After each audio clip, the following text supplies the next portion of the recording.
राजकुमारी ने अपने मंगेतर और उसकी नई वेश्या को कुछ भी न छोड़ने देने का इरादा किया, इसलिए उसने खुद को एक अनुभवहीन नए खिलाड़ी की तरह छिपाया और उनके साथ पासों की मेज पर जा बैठी। बाद में उसी रात जब उन्होंने खेल को ओनेलिन की ओर धकेला, उसने अपने भेष का इस्तेमाल करके उन्हें पूरी तरह काट लिया और उनसे सब कुछ छीन लिया। समय इसे और भी क्रूर बनाता था क्योंकि अगले दिन उसकी सगाई होनी थी। फिर भी वह घटिया आदमी एक दिन पहले बार में बेतहाशा पार्टी कर रहा था। उस घटिया आदमी ने इसे मजाक बताकर टाल दिया, यह दावा करते हुए कि कल तक सब खत्म हो जाएगा और यह जोर देकर कि हर कोई जानता है कि वह और वह करीबी दोस्त सिर्फ भाई हैं। उस चालाक औरत ने यह विचार उठाया कि पति पत्नी के रूप में एक दिन भी हो तो भी लंबे समय की कृपा आरण होता है और भीड़ से कहा कि वे सिर्फ तमाशा न देखें बल्कि उपहार के पैसे देना शुरू करें। राजकुमारी अंदर आई और खेल में शामिल हो गई। वह घटिया आदमी इसे दोस्तों के बीच की छेड़छाड़ बताकर समझाने दौड़ा और उसे आराम करने वापस भेजने की कोशिश की, लेकिन उसने उसके छूने को ठुकरा दिया और गहराई से वार किया, उस चालाक औरत को उसकी कानूनी पत्नी बताकर। उसने गुस्से में दोहराया कि वे सिर्फ अच्छे भाई हैं, फिर दुश्मनी के साथ वापस बैठ गया। उन्हें देखते हुए उसे यह तमाशा बेतुका लगा और उसने तय किया कि वह वहीं रहेगी और उन्हें ठीक से खेलेगी। उसने बताया कि वह लंबे समय से गुप्त रूप से जुआ विरोधी काम में लगी है, उसका इरादा उसे सबक सिखाने का था। उस चालाक औरत ने नियम बताए कि खेल बस बड़ा या छोटा पासों की तुलना है और यह जोड़ दिया कि जो भी शामिल होगा उसे शराब पीनी होगी और एक शादी का उपहार दांव पर भी रखना होगा। दूसरों ने तरह तरह की चीजें पेश की और उसने वह प्रतीकात्मक कफलिंक दांव पर रखे जो उसने कभी उसे दिए थे। शर्मिंदा होने को तैयार न होकर उसने वह जन्मदिन का उपहार उतार दिया जो उसने उसे दिया था और उसे भी दांव पर रख दिया। इसी के साथ खेल शुरू हुआ। थोड़ी देर बाद जब उसने 12 निकाले और पूरी मेज पर छा गया, उसने उसके सामने उस चालाक औरत के साथ अपनापन जताया और अगला इनाम चुनने का अधिकार उसी को दे दिया। उसे अपमानित करने के लिए उसने वह कंगन मांगा जो उसने पहना था। उसने विरोध किया, इसके अनोखे नाते को अपनी दादी से जोड़कर बताया और यह साफ किया कि वह जानता है इसका क्या मतलब है। फिर भी उसने खड़े होकर मांग की कि वह इसे सौंप दे। कोई गुंजाइश न बचने पर उसने मजबूर होकर उसे सौंप दिया। उस चालाक औरत ने फिर भी तिरस्कार दिखाया, उसे बस औसत बताकर खारिज किया और उसे उसके सामने वाले वाइन ग्लास में फेंक दिया। उसी पल उसने तय कर लिया कि वह उससे इसकी कीमत चुकवाएगी। कई राउंड के बाद जब वह लगातार जीत रही थी, उसने अचानक दांव बढ़ाया और 1 मिलियन की दुकान दांव पर लगा दी। उसने इतना बड़ा दांव इसलिए लगाया क्योंकि उसे लगा वह साथ नहीं देगी, लेकिन वह आगे बढ़ी और अपने नाम वाला अपार्टमेंट दांव पर लगा दिया। वह घबरा गया और उसे रोकने की कोशिश की, इसे अपने माता पिता द्वारा छोड़ी गई मुख्य संपत्ति बताकर, लेकिन उसने उसी के तर्क से जवाब दिया, ये कहते हुए कि पूरी तरह खेलने का मतलब यही है। वह निश्शब्द रह गया। इस बार उसने अपनी ताकत का सिर्फ आधा इस्तेमाल किया। पहले जीत हार बदलती रही, फिर धीरे धीरे पलट दिया, जब तक कि कुछ राउंड के बाद वह सबसे बड़ी विजेता नहीं बन गई। उसने अपनी जीत को उसके नाम वाली मीडिया कंपनी लेकर चिह्नित किया। वह नई धनाढ़ औरत गुस्से से फट पड़ी और भी बड़ा राउंड मांग लिया, समूह के सारे शेयर और रियल एस्टेट दांव पर लगाकर। राजकुमारी ने जवाब में अपने नाम की सारी संपत्ति निर्णायक रूप से दांव पर लगा दी। मौके पर वकीलों को बुलाया गया और एक सट्टा समझौता साइन हुआ जिसने उनकी अंतिम लड़ाई को औपचारिक रूप से सील कर दिया। फिर एक क्रूर मोड़ में उसने निर्णायक राउंड में अधिकतम 12 अंक निकाल दिए। वह जश्न मनाने लगी, इसे इस बात का सबूत मानते हुए कि स्वर्ग अब राजकुमारी की मदद नहीं कर रहा और यह दबाव डालते हुए कि उस समय हार मानना अभी भी संभव था। एक लड़की अपने बॉयफ्रेंड की वफादारी को परखने का फैसला करती है, इसलिए जब उसका बॉयफ्रेंड रात में दौड़ने जाता है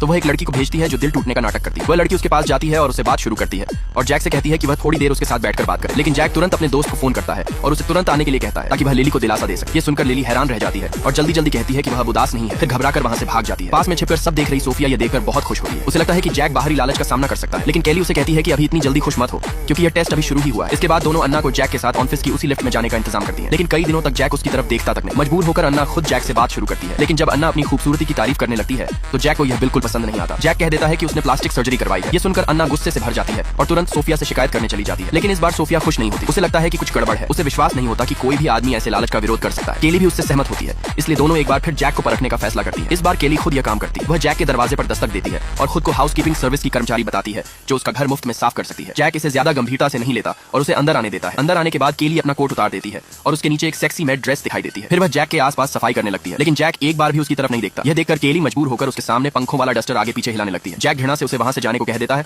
और फिर उससे एक खास काम करने को कहता है। केली को लगता है कि जैक अब उस पर कोई चाल चलने वाला है। वह उत्साह से भर जाती है, लेकिन तभी जैक उससे कहता है कि वह टॉयलेट का पाइप खोल दे क्योंकि वह जाम हो गया है। केली के पास इसे करने के अलावा कोई चारा नहीं होता। इसके बाद जैक उससे किचन के पाइप भी साफ करने को कहता है। इस तरह केली पूरे दिन काम करती रहती है। काम करते करते उसके चेहरे पर कीचड़ तक लग जाता है। जब केली जाने लगती है तो जैक उससे रास्ते में कूड़ा भी बाहर फेंकने को कह देता है। यह सुनकर केली पूरी तरह टूट जाती है। जब वह वापस आती है तो वह सोफिया से अपनी सारी भड़ास निकालती है। कई बार टेस्ट करने के बाद अब सोफिया को जैक की वफादारी पर पूरा भरोसा हो जाता है। वह फैसला करती है कि अब वह जैक के साथ एक गहरा और जोशीला रिश्ता बनाएगी। लेकिन एक दिन जब जैक उसे अपने दोस्तों की पार्टी में ले जाता है तो वह देखकर हैरान रह जाती है कि जैक के दोस्तों में से एक उसका वही एक्स बॉयफ्रेंड है जिसे उसने कभी बहुत चोट पहुंचाई।